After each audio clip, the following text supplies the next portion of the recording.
A very good evening and welcome to Primetime News live here on News First.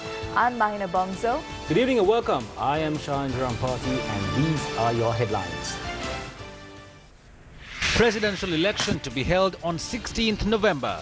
Nominations to be called on 7th October. Mangala says Karu has not officially announced his candidacy, can hold a vote within the party if needed. If the dignity of the SLFP is not upheld, alternatives shall be sought. A statement from Dayasiri. No support for anyone. Our candidate will contest, says JVP's Lal Kanta. Protests and strikes demanding for incentives and salary hikes disrupts the lives of many in Colombo.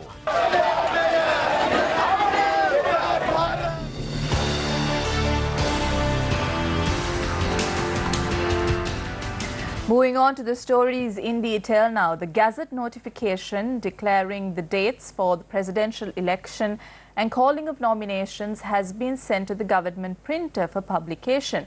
Now, the National Election Commission said the presidential election will be held on the 16th of November. Azra Hassan from the News First News Desk joins us with the details. Azra? Mahina, now a decision long awaited by the people of this country has been announced. The Gazette notification declaring the date of the presidential election and on when the nominations will be called has been sent to the government printer for publication. According to the National Election Commission, the presidential election will be held on the 16th of November, a Saturday, and on the 7th of October, the nominations will be called. Now, this was the decision the people of this country were waiting for. 17 political parties have expressed their willingness in fielding a candidate representing their respective parties. For instance, Gotabaya Rajapaksa will be representing the Sri Lanka Pudujana Peramuna and contest the presidential election. And leader of the Janatha Vimukti Peramuna, Anura Kumara Dissanayake, will represent his party and the alliance that they form. Sri Lanka Freedom Party, of course, has said that if the efforts made to form an alliance with the Sri Lanka Pudujana Peramuna fail, they will resort to alternatives. Everyone's focus is on the UMP presidential candidate. Now, the General Secretary of the UMP said that, quoting the Constitution, he said that the name of the presidential candidate will be announced once the date for the presidential election is announced. And now, the dates and the nomination dates for the presidential election has been announced. We here at News First will keep a close watch on the unfoldings in the lead up to the presidential election. It's back to the main studio. Thank you, Azra, for that recap of what has been taking place in the political arena in the run-up to the presidential elections, which have now been announced. The date for the presidential elections have now been announced, and News First, as Azra said, will keep you fully informed in the run-up to the presidential elections.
The city of Colombo today. A number of unions caused massive public disruption in Colombo. Ultimately, the general public had to pay the price for the actions of these unions. The non-academic staff of universities unionized themselves as the University Trade Unions Collective and gathered in Colombo earlier today. Following a protest march that began at Torrington and then the Colombo University, the group gathered beside the town hall premises.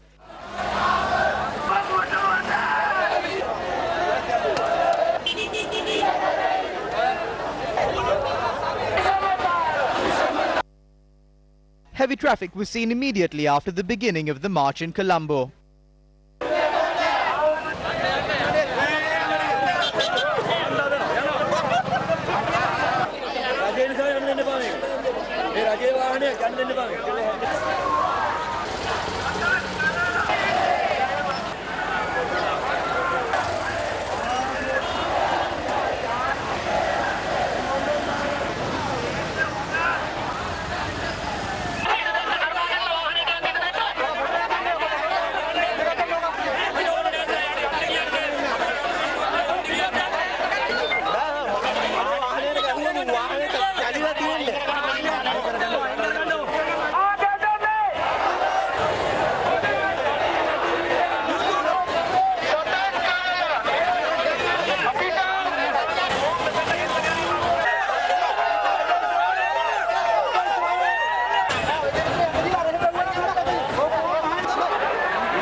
The group who were demanding that solutions be provided to salary anomalies that exist eventually dispersed with no solution to their issues.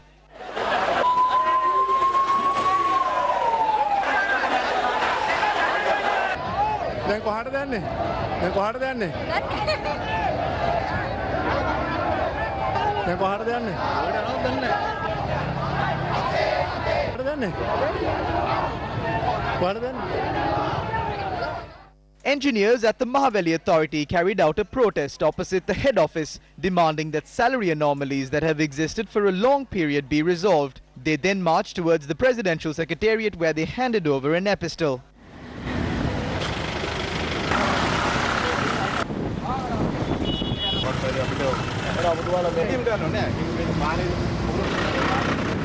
මුළු කලාපෙම ඉන්න මිනිස්සු ටිකම තමයි ඉංග්‍රීසි ළමයි අදගෙන ආවේ. ඒ මිනිස්සුන් මේ රාජකාරිය ඔක්කොම නවත්තලා. ඉතින් ඒකේ අපි ප්‍රතිඵලයක් නැත්නම් අපි මෙතනින් යන්නේ.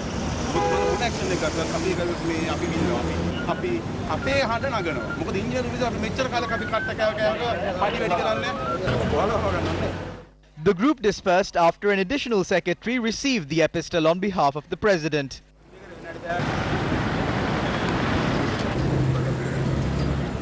War veterans who served for less than 12 years and their families continued the Satyagraha campaign they began opposite the Fort Railway Station.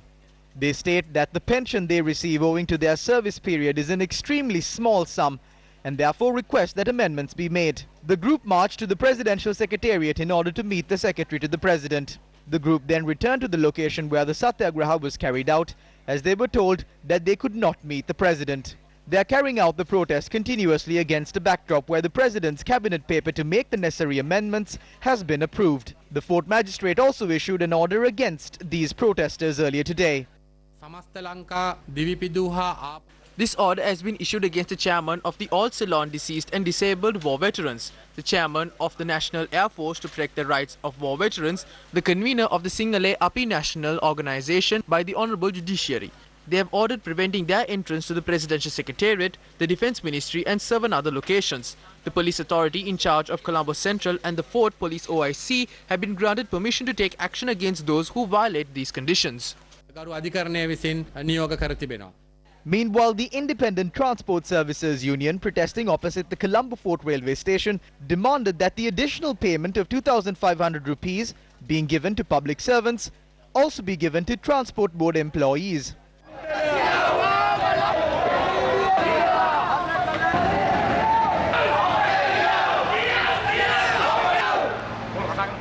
This protest was carried out 3 days following the start of their strike action.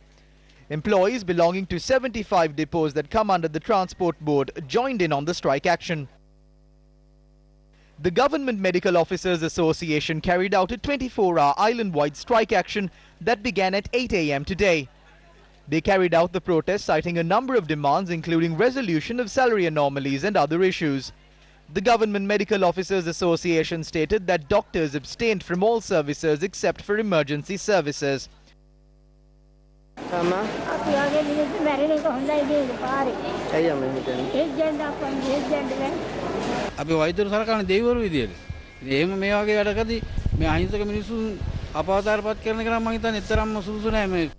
Operations at the Emergency Treatment Unit, the Cancer Treatment Unit, the Maternity Ward and the Kidney Treatment Unit at the Anuradhapura Teaching Hospital were in operation as usual. The Ministry of Public Administration presented a cabinet paper with a number of groups but have left out the doctors. We see this as a decision that seeks out to take revenge from the doctors in the country. If this is the same paper that was presented to Cabinet on Tuesday, if the doctors are left out of that as well, we have no choice but to revert to our strike action starting 8 a.m. on Wednesday, where we will carry out a sustained strike action.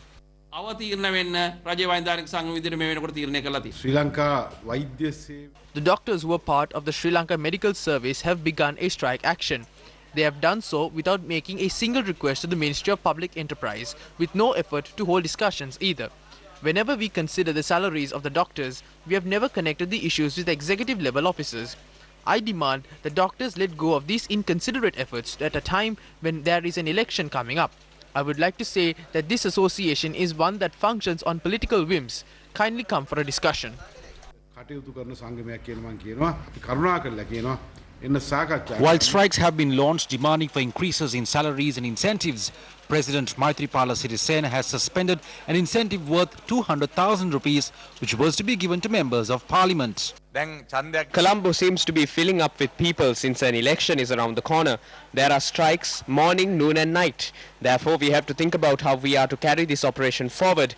Based on that, the President has rejected an incentive of 200,000 rupees which was to be given to parliamentarians. This had been proposed by the other side. As a country which has a monetary deficit, we are in a very tight situation. While Dayasiri Jayasekara made this revelation at an event held to hand over appointment letters to 1,492 graduates, President Maithripala Sirisena, who was the chief guest at this event, said since an election is to be held very soon, the government has been presenting many appointment letters. Usually September is named the month of literature. However, this month has turned into the month of handing out job appointments. Thousands of people are given jobs at the temple trees these days. It is the same at ministries. According to the election law, jobs cannot be handed out from the 1st. Therefore, the literature month has turned into a job month. Unemployment in Sri Lanka is around 5 to 6%. Meanwhile, a cabinet approval has been obtained to provide relief to people who have been subjected to political victimization amidst objections from the president. The recommendations presented by the president have been presented in a way which hinder the progress of this. Against such a backdrop, the Prime Minister and other cabinet ministers have taken steps to get this approved. Based on that, today, a circular has been issued empowering subject ministers to take action against political victimization of state employees. Therefore, all subject ministers will be able to provide relief to those state employees under them who have been subject to political victimization. At a time where various groups have taken to the streets, demanding higher wages and more incentives, the Prime Minister and his group seems to be squandering public money according to their whims and fancies, while handing over appointments and privileges to whoever they please. Isn't ignoring the agony of 21 million citizens a clear depiction of the leadership's inability? Corporations of the private sector, which employ an excess of 30,000 employees free of any political alignments or influence, continue to serve the country without any employee crisis. Is it not that way as a result of the leadership ability that those companies possess? Therefore, is it not time for incapable leaders to step down and allow one who is capable to take the helm? Minister Mangala Samaraweera says that a secret ballot needs to be conducted in order to decide on the presidential candidate of the United National Party. We are prepared to face the presidential election. Minister Sajith Premadasa has officially expressed his will to contest as the presidential candidate representing the United National Party. Today, the newspapers reported that Speaker Karu Jayasuriya has expressed his interest in running for the presidential election. Therefore, as a democratic party, we expect that the United National Party Working Committee and the parliamentary group would meet and conduct a secret ballot in the days to come. I would like to state that all parties within the United National Party are ready to extend our fullest support to our candidate.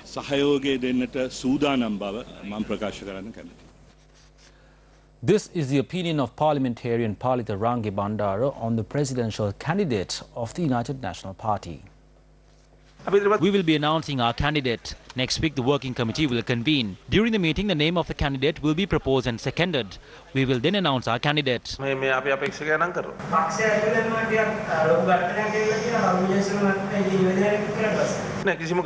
is no clash or conflict inside the UNP. We are working together cordially. Different people may like to do different things. I might like it. Different people have different aspirations. No matter who has these aspirations or hopes, if anyone goes forward without the UNP, they will face certain doom. We will not be able to have a future after that. History has shown this. Gamini Disanaika went away. Lalit Athiloth Mudali left the party. All of these people who left had to come back to the UNP. The Gajasavi Samawadi Front convened a media briefing today. Karu Jayasuriya has betrayed the party and the party supporters during numerous occasions. That is the biggest thing he had done. Once he broke away with 17 people and strengthened the Rajapaksa regime. On another occasion, when the party supporters were fighting for something, he embraced a leadership council and betrayed that cause. Because of that, we see Karu Jayasuriya as a person who has betrayed the party and the party supporters to safeguard his position. So Karujai Surya, do you not have the popularity you had then? You must decide now on who the popular candidate is. He is Sajith Premadasa and he is the candidate the people are asking for. Do not get caught up in these games of Ranil Wickremesinghe.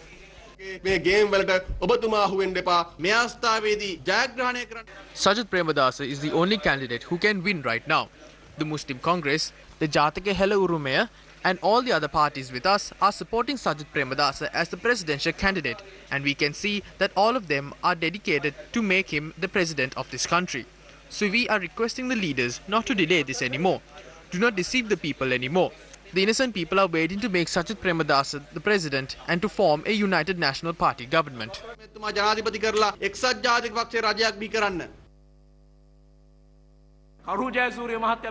Karujai Surya joined the fight to protect Ranil Wickremesinghe. Does Karujai Surya think that the people of this country are ignorant and that they will fall for the statement he made that after assuming powers, he will give up all of them and vest the powers with Ranil Wickremesinghe? මේ බලතල සියල්ලක්ම රනිල් වික්‍රමසිංහට පවරනවායි කියන ඔය කුණුහරුපේ. අපි කියන්නේ ඔය වඳුණු කුණුහරුපේ පිළිගන්න තරම් මේ රටේ ජනතාව බත් කන හරක් නෙමෙයි. මේ බලය අරගෙන The people of this country do not want a person who will give away all of his powers to Ranil Wickremesinghe and to go home and meditate. The people of this country are not that naive. Deputy leader of the United National Party, Minister Sajith Premadasa, was in Tangor today. විරුද්ධවාදී නැත්තෝ බොහෝ වෙලාවට සාකච්ඡා කරන්නේ වායු සමීකරණය කරපු කාමර ඇතුළේ ඉඳගෙන. These opposing people must hold discussions in air-conditioned rooms. They do not hear the voice of the common man. They do not feel the sorrow and feelings in the hearts of the people. They are not sensitive to the smell of the sweat of the people. The smell of the common man does not enter the places that they are at. So, my friends, will you allow a minority who cannot live with their feet on the ground to determine the future of the country? Or are you ready for that revolutionary journey of development that the people in this country hope for? I am not a dictator. I am not an autocrat. I am a democrat. I listen to the voice of the people. I will fulfill the hopes of the people. I will be sensitive to the needs of the general public and treat the common man well. මම ප්‍රජාතන්ත්‍රවාදී. මම ජනතාවගේ හඬට සවන් දෙනවා. මම ජනතාවගේ පැතුම ඉෂ්ට කරනවා. මම ජනතාවගේ ඕනෑ පාකම් වලට අවධානය යොමු කරලා පොඩි මිනිහට අපි සලකනවා. කැමති පුද්ගලයෙක් ටිකක් උත්සාහ. ලංකාව කැමති. අපි එහෙනම් අනිත් ප්‍රශ්නෙට අහමු. අකමැති අය ඉන්නවා නම් ඒ අයත් උත්සාහ. අපි සාධාරණ වෙන්න ඕනේ. Under the Samata 7, a mobile program, 2,762 families in the Tangol district were present with grants today. 308.9 million rupees were allocated for this project. General Secretary of the Sri Lanka Freedom Party, Dayasri Jayasekara, stated that they will not form an alliance with those who will not uphold the dignity of their party. He expressed this view addressing a media briefing in Kurunegala today. We convened the district Balamandala today. Our Pradeshya Sabha members, electoral organisers, district organisers and everyone else said that they will agree to any symbol other than the symbol of the flower bud. If they do not get the presidential candidacy, if they weren't informed when the alliance was formed, and if they do not have the prime ministerial candidacy, and if we as the Sri Lanka Freedom Party, we sacrifice our symbol, why are we doing this? We can only move forward and protect the party if everyone is united and the dignity of the party is ensured. The Sri Lanka Podujana Peramuna does not understand this. They think that the Sri Lanka Freedom Party wants to just come and lean on them. We are not ready to do that. That is why they have this issue with me. However, I will not panic because of it. We will not leave. We will stay inside the party with the party supporters. And I do not think that anyone else will leave, because you can see the fate that has befallen the people who left. All of these people who left in the interim are treated as second-class citizens. We are not second-class citizens. We are first-class citizens, and therefore we as the Sri Lanka Freedom Party will only join with any other party if we are treated as first-class citizens. We are not ready to wash pots and pans in their mansions, trying to work things out by bringing us to a point where we can agree. Do not try to push us against our neck. If that is done, we have many other decisions that we can take. Politburo member of the Janata Vimukti Peramuna, K.D. Lalkanta, expressed these views at a party rally in Hanguranketha today.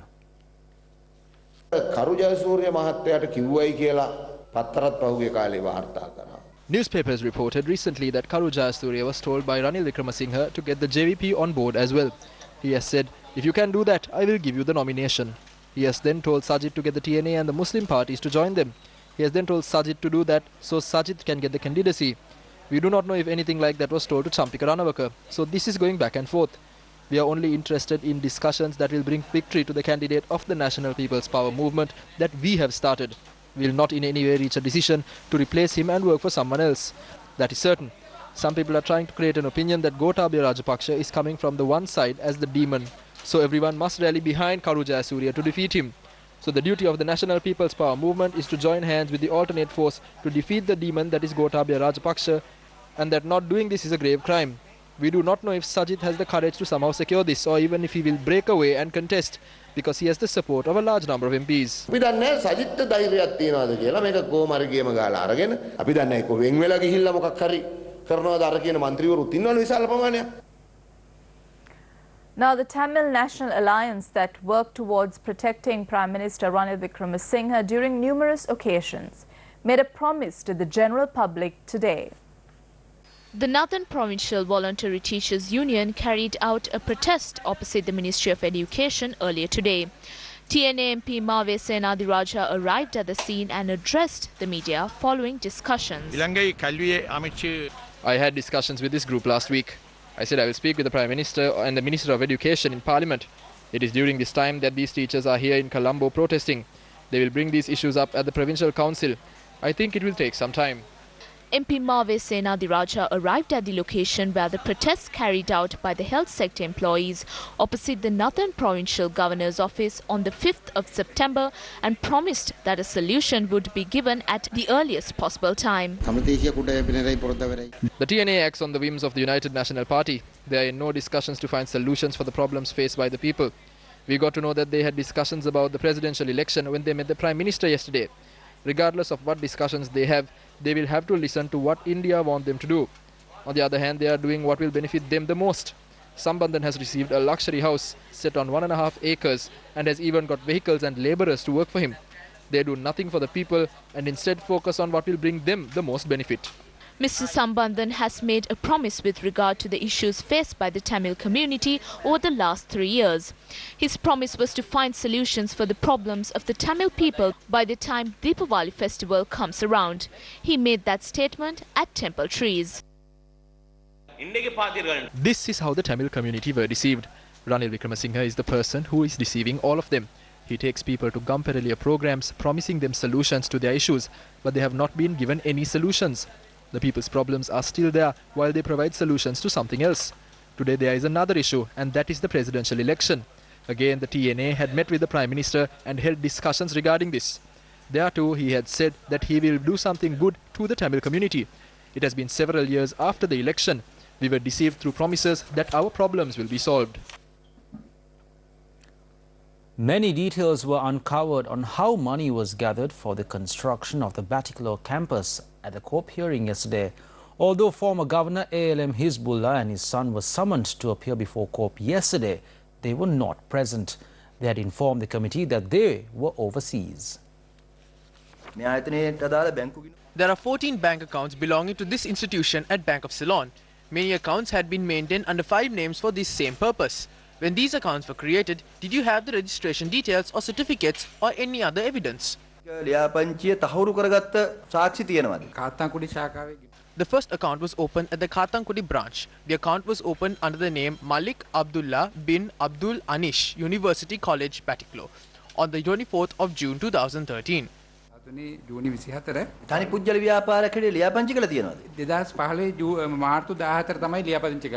දැන් මඩකලපු campus පුජ්‍යලික සමාගම Batticaloa university college කියන එකයි අතර තියෙන සම්බන්ධය ඔබතුමාලා කොහොමද අඳුරගත්තේ? කොළුපිටිය branch එකේ. We have been given a private limited company registration for the Batiklo Campus Private Limited account at the Batiklo branch. An account for the University College of Batiklo was opened at the Kartankudi branch. When that account was opened, a certification of sole proprietorship was handed over. registration certificate එක. America එක්සත් ජනපදයේ පුජ්‍යලයක් හැටියට ඉන්න අලි අබ්දුල්ලා අල් ජෆාරි කියන පුජ්‍යලයා මේ Batticaloa campus පුජ්‍යලික සමාගමේ බැංකු ගිණුමට අවස්ථා 7කදී රුපියල් බිලියන 3.6ක විදේශ මුදල් එවලා තියෙනවා. සාමාන්‍යයෙන් Generally, when there is a transaction worth more than 1 million rupees to a bank account, we report it to the central bank. Other than that, there is no restriction. bank එකට report කරනවා. එහෙම නැතුව restriction එකක් නැහැ. මේක සරලව කිව්වොත් එම හිස්බුල්ලා අමාත්‍යතුමාගේ පුතා යන්නේ හීරා හිස්බුල්ලා කියන්නේ. එයා මිලියන 74ක් ශ්‍රී ලංකා හීරා ෆවුන්ඩේෂන් එකට තැන්පත් කරනවා. ඒකනේ කියන්නේ. ඒතර මේ මිලියන 74ක් deposit කරනකොට ඇත්තටම දැන් අපි මේ cash withdrawal ලොකු ගණන් තිබුණා. There were large amounts of cash withdrawals. The others were transfer checks. After that, we looked into the voucher bundles.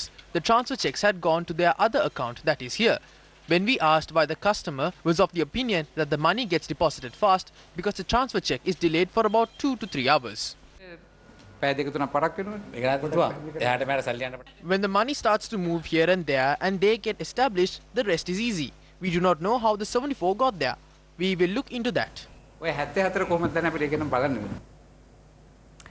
Opposition leader Mahinda Rajapaksa states the sum of 2 billion rupees had been paid to the corporation named China National Electronic Corporation and not to the corporation named Elite. He added both the corporations which were recommended to take up the construction of the Lotus Tower were 100% Chinese government-owned conglomerates. Speaking at the opening ceremony of the Lotus Tower, the President made a statement to the effect that a corporation named ALIT had disappeared after obtaining 2 billion rupees from the Telecommunications Regulatory Authority. The opposition leader has issued this media release in response to the revelation made by the President. Since he was the President in charge of the Lotus Tower in 2012, Mahinda Rajapaksa, clarifying facts, points out that the active party in charge of this project right throughout had been China National Electronic Corporation and not ALIT. The opposition leader adds, prior to the commencement of the project, the country acquiring the loan has to pay 15% of the local component upfront to the contractor as an advance payment. He further states, documents confirm that on the 9th of October 2012, the Telecommunications Regulatory Commission had credited 2 billion rupees to the account of the main contractor, which was China National Electronics Corporation. He emphasizes that even today, the Lotus Tower is operated by the China National Electronics Corporation. Mahinda Rajapaksa also points out that documents prove all payments to date had been made to the account of China National Electronics Corporation. He adds, the information of a Chinese contractor disappearing after obtaining the 2 billion rupees was heard by him for the first time at the opening ceremony, stating in April 2019, the Auditor General had published a 670-page special report on the Lotus Tower project, but it makes no mention at all of a Chinese contractor who disappeared with 2 billion rupees. Deputy Minister Nalin Bandara made a revelation in Parliament today. Ceylon Shipping Corporation. I have received information which casts serious doubt concerning the purchase of 2 vessels, Ceylon Breeze and Ceylon Princess, which are owned by the Ceylon Shipping Corporation. I have lodged a complaint with the FCID in this regard. These 2 vessels had been purchased at a cost of close to $75 million and they had done so from China. Officials at the time of the purchase told me these vessels would be worth 55 to 60 million at most. Clearly, close to $15 to $20 million have been misappropriated by a certain group because the money for this transaction had been obtained through a loan from the Bank of Ceylon. These are the 2 vessels which are used to bring in coal to the country. These 2 vessels at the very least should be able to pay off its loan settlements through the income it generates. But because they have been purchased at such exorbitant prices, even the BOC has fallen into a bit of a crisis. So has the shipping corporation. A case has been filed against this at the Colombo Magistrates Court. According to the information they have uncovered, it clearly proves that money has been transferred from a Dubai-based bank account owned by a Chinese national. To whom this money had been transferred has also been revealed. An official at the time has received an amount of $750,000 from the Chinese national's bank account. Money has also been transferred to several bank accounts based in Australia. All of this information has been revealed. Newsfirst reported about the revelation made by the Deputy Minister on the 24th of August. Newsfirst reported that serious corruption had taken place surrounding the purchase of 2 ships for the Ceylon Shipping Corporation between 2015 and 2016. The Ceylon Shipping Corporation in 2015 and 16 purchased 2 ships, namely as Ceylon Breeze and Ceylon Princess, each at a cost of $35 million. According to facts presented to the Fort Magistrates Court, the FCID recognized ship valuers uncovered the value of a ship between 2014 and 15 was just $20 million. FCID also uncovered the price committee and project committee in Sri Lanka had estimated the value of the ship to be $26 million. The report showed that ships were purchased using a loan of $35 million per ship from People's Bank.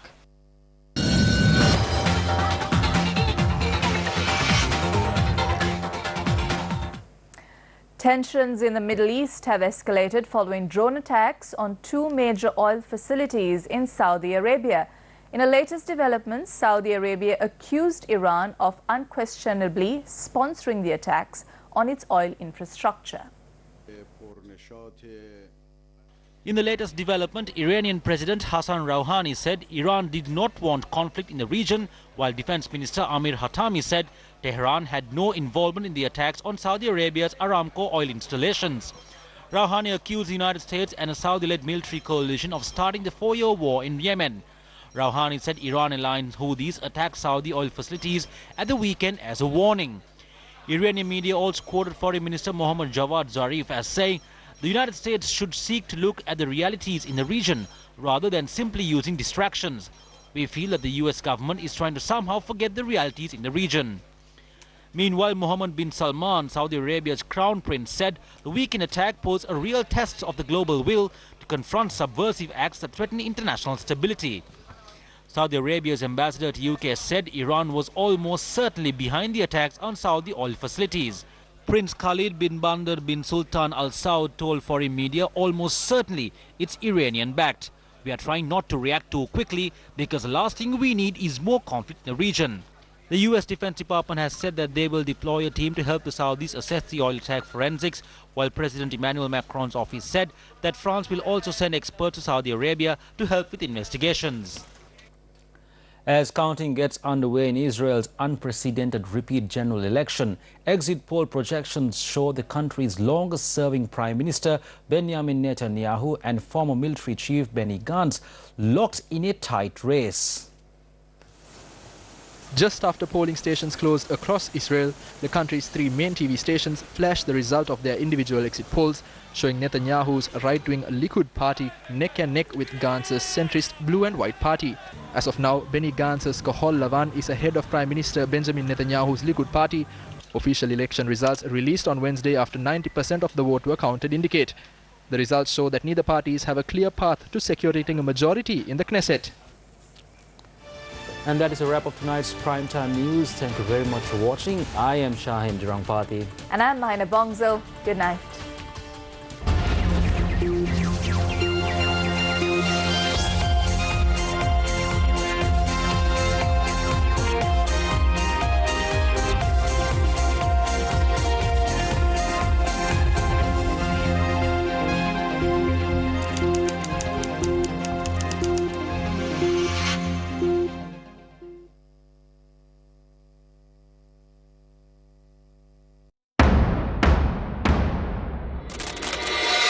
What are the changes you have noticed in our society, both good and bad?